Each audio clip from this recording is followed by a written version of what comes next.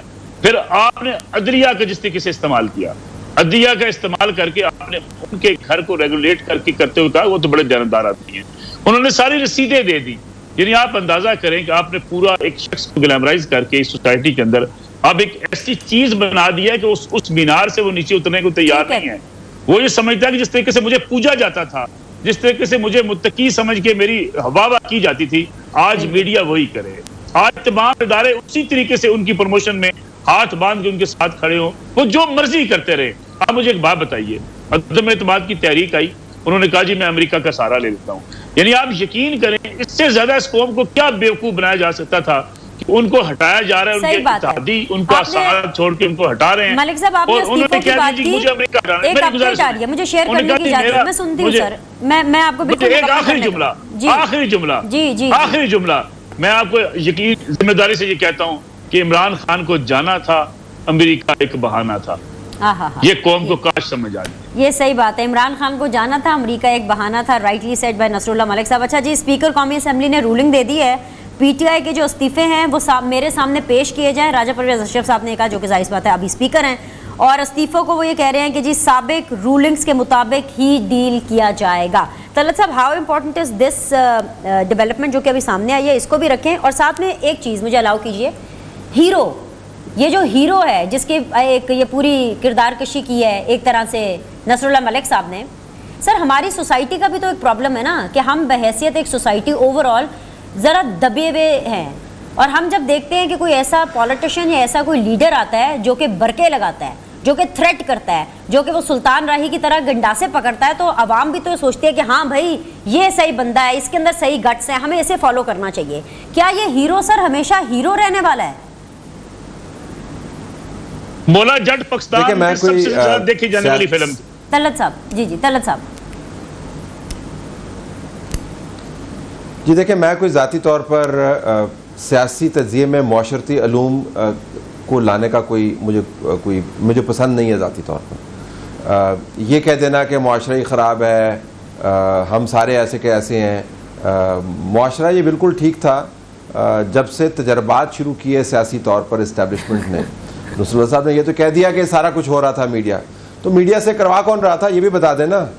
یہ عدالتوں کو انفلوئنس کون کر رہا تھا یہ بھی بتا دینا. یہ جلسے کرواتا کون تھا، جی ٹی روڈ مینج کون کرتا تھا.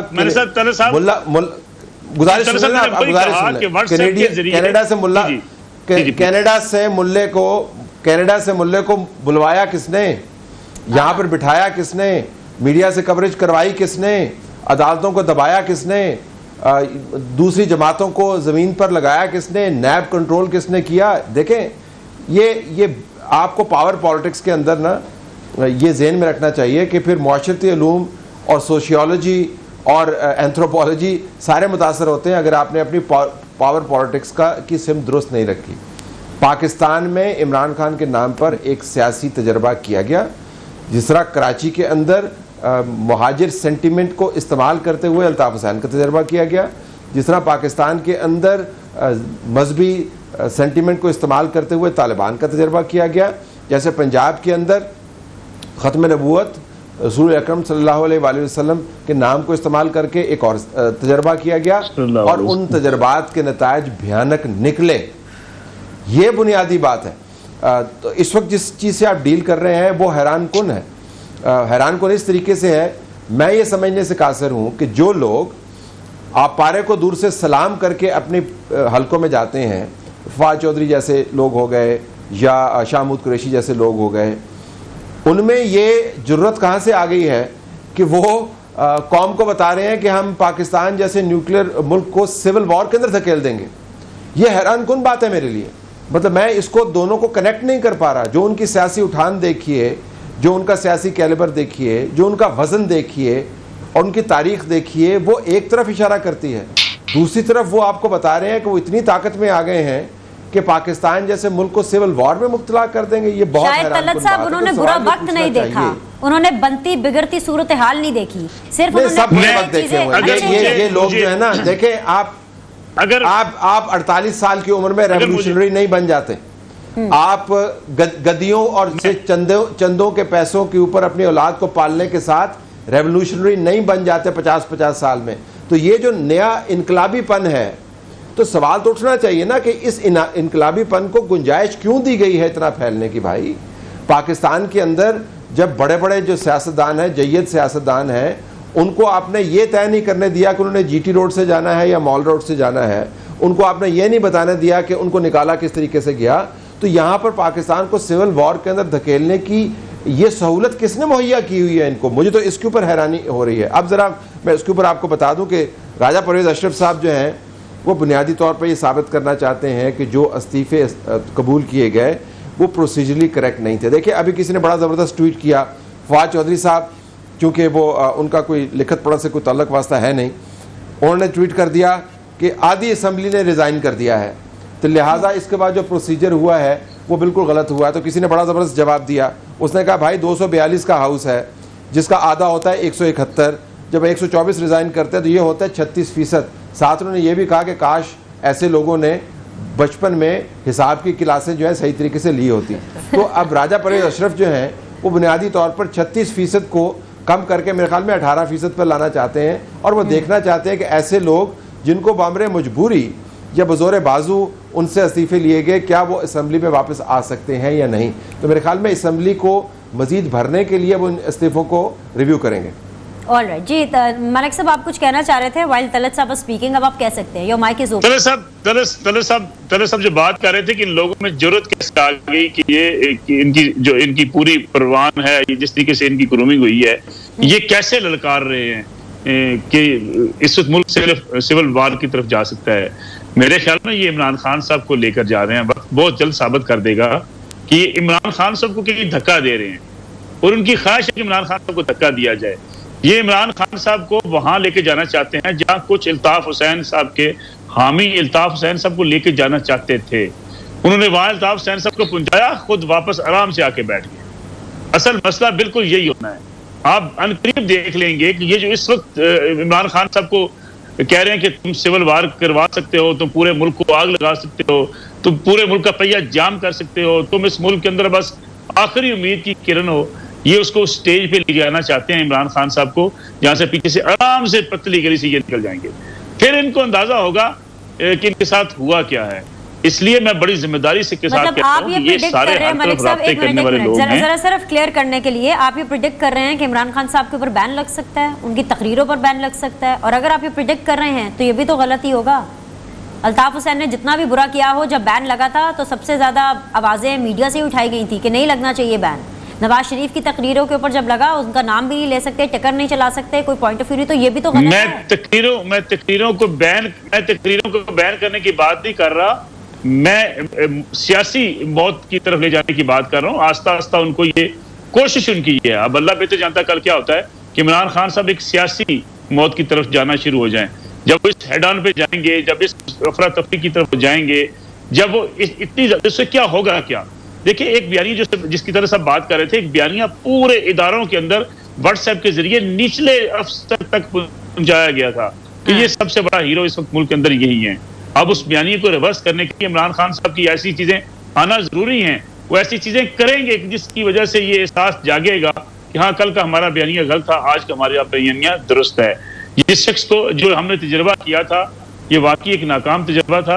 اب ہمیں آگے بڑھنا ہے. آگے بڑھنے کے راستے کیا کیا ہو سکتے ہیں؟ میں سمجھتا ہوں یہ جو ساتھ عمران خان کے چند لوگ ساتھ ہیں جو ان کو پولیٹیکل پورے میدان سے باہر نکالنا چاہتے ہیں، جو ان کو سیاسی عمل سے باہر کرنا چاہتے ہیں، جو ان کو ٹکراؤ کی طرف لے کر جانا چاہتے ہیں، جو ملک کے پولیٹیکل نظام سے ان کو بھگانا چاہتے ہیں، ان کا مقصد یہ ہے کہ خان صاحب نکلیں اور آرام سے یہ پورا راستہ صاف ہو جائے. آگے بڑھنے کی بات آپ نے بہت اچھی کی. میں یہ تمام پینلسٹ سے یہی جاننا چاہوں گی کہ ان کی رائے میں جو بھی ان کا ایکسپیرینس ہے اسٹارٹنگ فرام فرزانہ ارشد، آگے کیسے بڑھنا ہے؟ جس طریقے سے ہم آگے بڑھ رہے ہیں کیا یہ ٹھیک ہے؟ کیا یہ جمہوریت ہے؟ کیا یہ پاکستان کے لیے صحیح راستہ ہے؟ دیکھیں بینش، سب سے پہلے تو یہ خان صاحب نے اور یہ جو بھی فواد چودھری کی ٹویٹ کے حوالہ دیا ہے طلعت صاحب نے، ذرا چلائیں ٹویٹ. اس میں جس میں وہ کہہ رہے ہیں کہ ہم انچز اوے ہیں سارٹ آف سول وار سے، مطلب سول وار ہی اس کو کہنا چاہیے نا، کہ اس وائلنس سے جس کی وہ بات کر رہے ہیں. خان صاحب اپنے جلسوں میں، اپنی تقریروں میں ایز اے پرائم منسٹر جو وہ قوم سے خطاب کرتے رہے، اس میں انہوں نے کس طریقے سے کہا کہ ان کا گھروں سے نکلنا مشکل ہو جائے گا. وہ پارلیمنٹیرینز کے متعلق بات کر رہے تھے کہ ان کو ہم گھروں سے نکلنے نہیں دیں گے، یعنی کہ لوگوں کو گھروں میں آپ کے بچوں سے کوئی شادی نہیں کرے گا. بھائی انہوں نے ایسی بچے اسکول نہیں جائیں گے، بچے اسکول نہیں جائیں گے، یعنی کہ ان کو فالو کیا جائے گا. مطلب سیاست کا لیول فرزانہ یہاں پر آ گیا تھا کہ آپ اگلوں کے بچوں کو، چھوٹے بچے، مائنر بچے، اسکول تو مائنر بچے جاتے ہیں نا، 18 پلس تو لوگ نہیں جاتے، وہ تو کالج یونیورسٹی جاتے ہیں. آپ چھوٹے بچوں کو استعمال کریں گے اپنی سیاسی بقا کے لیے، بلکہ تھریٹ کریں گے. اب یہ باتیں صرف اور صرف کے میرے پیچھے جو ہے وہ قوم لگے. میں کہتی ہوں مجھے خان صاحب سے یا ان کے وہ جو تمام spokes person, chief of staff یا وٹ ایور، کوئی نیا عہدہ بھی سنا نکالا ہے، وہ جو لوگ ہیں ان سے یہ کویسچن ہے کہ 3 سال اور 8 مہینے آپ نے پاکستانی قوم کو، وہ قوم جس میں سے 50-60% لوگ تو بیچارے روزی روٹی کے سٹرگل میں لگے ہوئے ہوتے ہیں، ان کو آپ نے کیا دیا ہے؟ ان میں سے کس کے گھر میں آمدن بڑھی اور کس حد تک آپ نے ان کے گھروں سے پیسہ ڈرین کیا ہے خرچوں کی مد میں اور ٹیکسز کی مد میں، اور کیا کیا کچھ للے تللے آپ نے نہیں کر چھوڑے. کوئی ایک چیز نہیں ہے بینش جس کو یہ عوام کے اندر جا کے سیل کر سکے کہ ہم نے یہ آپ کے لیے کیا ہے. ان کے پاس تو یہ بھی نہیں ہے، وہ جو کہتے تھے ڈٹ کے کھڑا ہوں میں آخری بال تک کھیلوں گا. آپ تو پارلیمان میں اپنے نمبر پورے نہیں کر سکتے. میرے خیال میں جتنے لوگوں کی تعداد اپنے جلسوں میں لاتے ہیں. اب میں کیا بولوں پتہ نہیں. یہ ملک صاحب صحیح ہے، کچھ مسئلہ تو نہیں. اگر میں یہ ایگزامپل دے دوں کہ بھارت کے اندر آپ دیکھیں سلمان خان کے سالگرہ کے اوپر ان کے گھر کے باہر اس سے زیادہ بھیڑ لگی ہوتی ہے. بتائیں مجھے، اس سے زیادہ لوگ آتے نہیں ہیں سلمان خان کو برتھ ڈے وش کرنے کے لیے جتنے آج آپ کو پاکستان میں، لاہور میں، یہ کراچی میں عمران خان کے جلسے میں نظر آئیں گے. لیکن کیا یہ پارلیمانی نمبر ہیں؟ یہ تو یہ بھی نہیں کہہ سکتے کہ بھئی پارلیمان میں نے آخری بال تک لڑا. آپ تو بھاگ گئے تھے، نمبر تو آپ سے پورے ہوئے نہیں ہیں. بندے جتنے چاہے مرضی اکٹھے کر لیں. بینش ایک گریسفل طریقہ یہ ہوتا جب ان کو پتا چل گیا تھا کہ اب کوئی راستہ نہیں ہے. انہوں نے تو اس وقت وہ گئے ہیں جب پتا چلا کہ کورٹ کھل گئی ہیں اور کنٹیمپٹ آف کورٹ لگ جائے گی، پریزیڈنٹ وین سامنے آ گئی ہے اور یہ سارا کچھ. میرے کہنے کا مطلب یہ تھا کہ آخری ایگزٹ ہی گریسفل کر دیتے اور اسمبلی کے اندر آ جاتے، اور بے شک 2-4 منٹ ہی آتے اور چلے جاتے. ان کا 3 سال اور 8 مہینے کا اگر آپ ٹینیئر دیکھیں، کبھی انہوں نے لیڈر آف اپوزیشن سے شیک ہینڈ کیا، وہ کرسیاں ٹاپتے ہوئے آتے تھے، پرائم منسٹر کی سیٹ پہ آ کے بیٹھ جاتے تھے. مطلب جو چند دفعہ وہ آئے، ان کی انٹری ایک انتہائی سے زیادہ مزاحیہ قسم کی entry as a prime minister ہم نے دیکھی. پھر یہ والی باتیں کرنا جب آپ کے پاس بیچنے کو کچھ نہیں ہے، اور آپ اب یہ ٹرینڈ یہ چلا رہے ہیں امپورٹڈ حکومت نامنظور. یہ خود کتنا بڑا جھوٹ ہے، یہ خود کتنا بڑا جھوٹ ہے کہ آپ کے آدھے سے زیادہ جو آپ کے ٹی وی پہ سپوکس پرسن اور آپ کے جو مشیر اور آپ کے ایڈوائزرز اور وہ سارے جو تھے، وہ تو دوسرے ملکوں کی نیشنلٹی ہولڈر ہیں. کیونکہ sorry Farzana, I also have to keep on giving the updates as well. ابھی پنجاب اسمبلی سے ہم آبویسلی بیپر بھی لیں گے اپنے رپورٹر کا تاکہ وہ ہمیں مزید بتا سکے. لیکن جو مجھے بتایا جا رہا ہے اور کہا جا رہا ہے کہ بھئی ابھی بھی as we speak of now ہم اسی چیز کو، یہ جو طلعت صاحب نے ایک جو جملہ دیا، ایک لفظ دیا، مجھے تو لگتا ہے ہیش ٹیگ کر کے نا اس کو ٹرینڈ کر دے ٹویٹر کے اوپر اگر ہماری سوشل میڈیا ٹیم سن رہی ہے. یہ جو گنڈا گردی انہوں نے آج شروع کیا پنجاب اسمبلی میں فواد، اس ٹائم پر بھی مجھے بتایا جا رہا ہے کہ ابھی وقفہ ہے لیکن جتنی بھی پی ٹی آئی کی خواتین ہیں نا، وہ اسپیکر ڈائس کے اوپر خواتین گھیراؤ کر کے بیٹھی ہوئی ہے، کسی کو آگے نہیں آنے دے رہی. وہ کہہ رہے ہیں کہ یہ سیشن چلنے ہی نہیں والا.